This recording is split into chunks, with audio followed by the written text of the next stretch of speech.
भारतीय तत्त्वज्ञान मुख्यतः 3 प्रश्नांच्या उत्तरांचा शोध घेतं. मी कोण, मी कोणाचा आणि मी कोणासाठी. यातल्या मी कोण या प्रश्नाचं उत्तर व्यक्तिसापेक्ष बदलत जातं आणि याच प्रश्नाच्या मी लेखक आहे या उत्तराच्या शोधाचा एक लेखक म्हणून केलेला प्रयत्न म्हणजेच विश्राम गुप्तेंचं लेखन आत्मचरित्र, लेखकाची गोष्ट हे पुस्तक. आत्मचरित्रात त्या व्यक्तीच्या समकालीन आर्थिक, सामाजिक आणि राजकीय घडामोडींचं चित्रणही यायला हवं.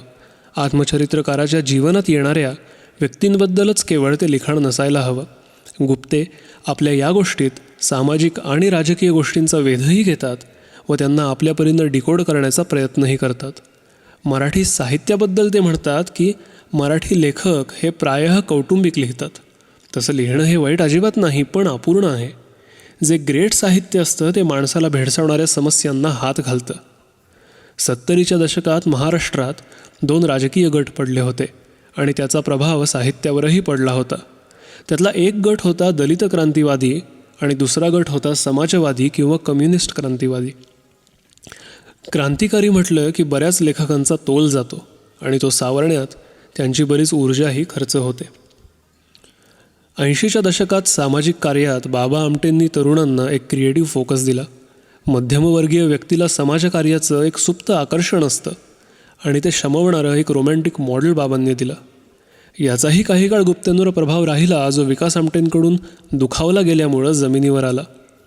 पुढे G.A., ग्रेस, चित्र्यम यांच्या गूढ दुर्बोध साहित्यातही गुप्ते रमतात. तो प्रभावही नंतर यथावकाश कमी होतो. गुप्तेंच्या ह्या अशा विविध लेखकांच्या शैलीच्या फॅन होण्यामध्ये मला सर्वसामान्य वाचकाच्या अवस्थेचं प्रतिनिधित्व जाणवतं.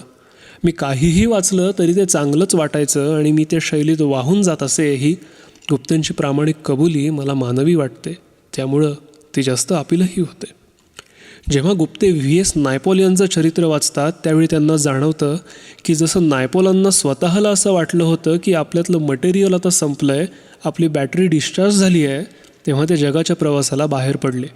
गुप्तेंना या उदाहरणातून हेच सांगायचं आहे की लेखकानं नेहमी संवेदनशील मनं, उद्विग्नता आणि असमाधान सोबत घेऊन हिंडल्याशिवाय, तसंच मान, अपमान, सुख, दुःख हे आयुष्याचे रस पिल्याशिवाय त्याला लिहिता येणार नाही.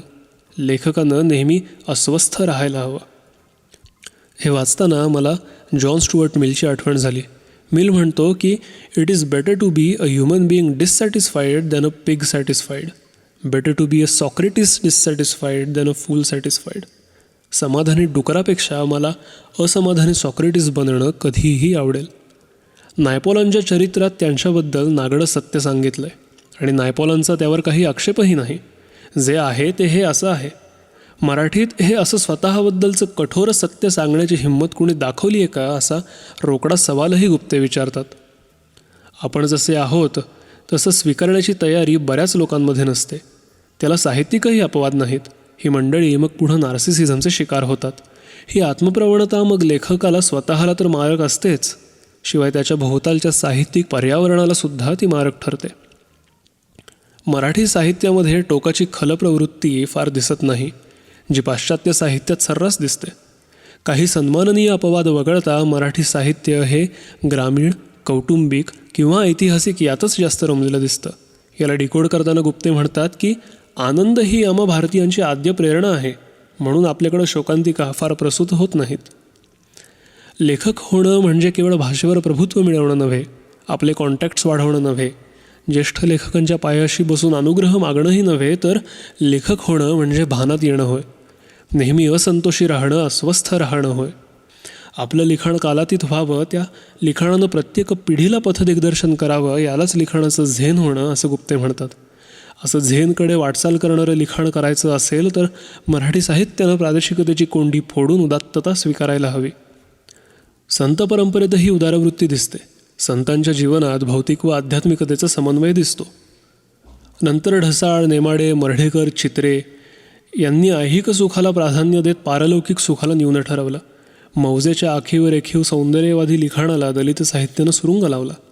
या आणि अशा समकालीन स्थित्यंतरांचा आढावा या पुस्तकात घेतलेला आहे. हा समकालीन आढावा घेणं लेखक म्हणून गरजेचं आहे, नाहीतर आत्मचरित्र हे आत्मचरित्र न राहता आत्मसमर्थन ठरतं. मराठीला प्रादेशिकतेचा मोह सुटत नाही. या विळख्याला सोडवू शकेल असा एकही लेखक मराठीत झाला नाही. मराठीच्या याच साचलेपणावर देशीवाद पोचला तो आपल्याच लोकांनी. मराठीला आपला गावच बरा हा शाप आहे म्हणून काही अपवाद वगळता मराठीतील कोणत्याही लेखकानं सीमोल्लंघन केलेलं नाही. आपल्या साहित्याची हद्दपारी झाली पाहिजे. यालाच गुप्ते साहित्यातील नो मॅन्स लँड असंही म्हणतात. लेखक व त्याचे साहित्य हे जात, धर्म, देश या पलीकडे जायला हवं. उदाहरणार्थ ज्ञानेश्वर, शेक्सपियर, टॉल्स्टॉय यांच्यासारखं कोणी लिहू शकलं का आपल्याकडे? लेखक व्हायचं असेल तर साधना आवश्यक आहे. लिखाणाचा नियमित सराव हवा, लेखन शिस्त हवी. प्रतिभेला दैवी मानणारे लेखक हे लेखन शिस्तीला कमी लेखतात. एडिसन म्हणतो तसं success is 99% perspiration and 1% inspiration. लिहिताना नेहमी हे भान असायला हवं की असं आपल्याकडे काय आहे की जे लोकांनी वाचावं. लिहायचं कशासाठी? रॉयल्टीसाठी? समीक्षकांसाठी? हे असे प्रश्न पडायला हवेत. रोज काही ना काही लिहिणाऱ्या लेखकाला जगातला कुठलाही संपादक, प्रकाशक संपवू शकत नाही. महेश एलकुंचवारांच्या प्रोत्साहनामुळे गुप्तेंना लिहिण्यासाठी जरा आत्मविश्वास मिळाला. आपल्या लिखाणाचं झेन करायचं असेल तर लेखकानं यश मिळवण्यासाठी कुणाचंही बोट पकडू नये, अन्यथा आयुष्यभर त्यांच्या उपकाराखाली राहावं लागतं. लेखनासाठी धरसोड वृत्ती चालत नाही. जर जिद्द आणि आत्मविश्वास असेल तर लिखाण हे पूर्ण होतंच. लेखक खरा असला तर तो हौसेखातर, कौतुक मिळवण्यासाठी कधीच लिहित नाही. खरा लेखक स्वतःची वाट स्वतःच शोधत असतो. साहित्यिक गप्पा, पारितोषिक समारंभ हे कधीकधी लेखनमार्गात व्यवधानं ठरू शकतात. ह्या आणि अशा कित्येक गाईडलाईन्सनी हे पुस्तक खचून भरलं आहे. आपल्या लेखन प्रवासाला एक नवा आयाम देण्यासाठी लिहिणाऱ्या सर्वांनीच हे पुस्तक नक्की वाचावं अशी आमची नम्र विनंती. पुस्तकाचं नाव लेखकाची गोष्ट. लेखक विश्राम गुप्ते. प्रकाशक देशमुख आणि कंपनी.